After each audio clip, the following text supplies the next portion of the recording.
do ofício das leituras do dia 17 de maio de 2023, quarta-feira da sexta semana da Páscoa, dos sermões de São Leão Magno, Papa, século V. Os dias entre a ressurreição e a ascensão do Senhor. Aqueles dias, irmãos caríssimos, que decorreram entre a ressurreição do Senhor e a sua ascensão, não foram passados na ociosidade. Pelo contrário, neles se confirmaram grandes sacramentos, neles foram revelados grandes mistérios.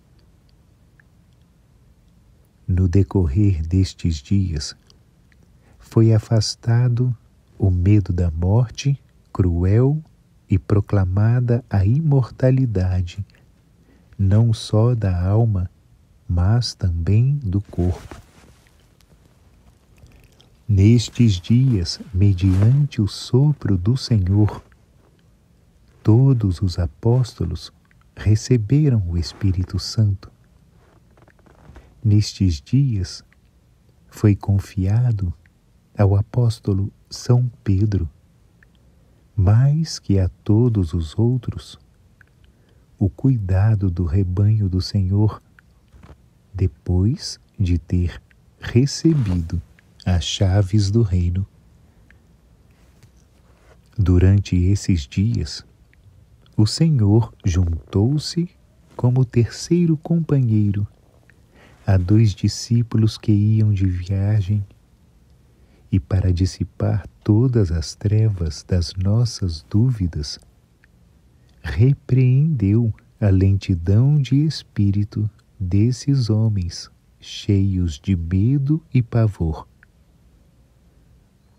Os seus corações, por ele iluminados, receberam a chama da fé e foram se convertendo de tíbios em ardentes, à medida que o Senhor lhes ia explicando as Escrituras. Ao partir do pão, quando estavam sentados com ele à mesa, abriram-se-lhes também os olhos. Abriram-se os olhos dos 2 discípulos, como os dos nossos primeiros pais.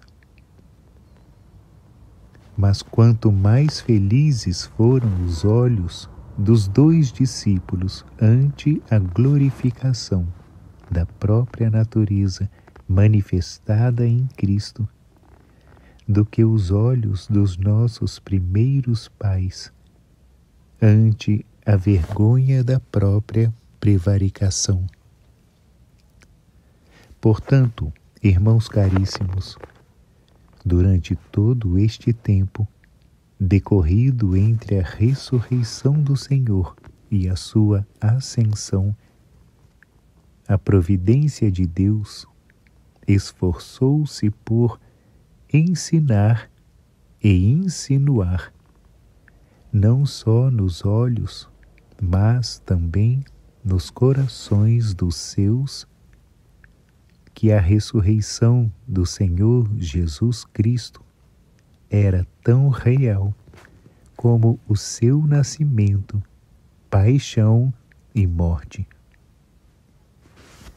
Por isso, os bem-aventurados apóstolos e todos os discípulos que estavam tão perturbados com a tragédia da cruz e hesitavam em acreditar na ressurreição, foram fortalecidos de tal modo pela evidência da verdade que, quando o Senhor subiu aos céus, não somente não experimentaram tristeza alguma, mas, pelo contrário, encheram-se de grande alegria.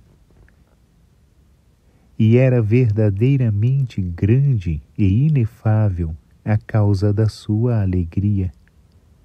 À vista daquela santa multidão, contemplavam a natureza humana que subia a uma dignidade superior à de todas as criaturas celestes, ultrapassando as hierarquias dos anjos e a altura sublime dos arcanjos, para ser recebida junto do Eterno Pai, que a associou ao trono da sua glória, depois de a ter unido na pessoa do Filho à sua própria natureza divina.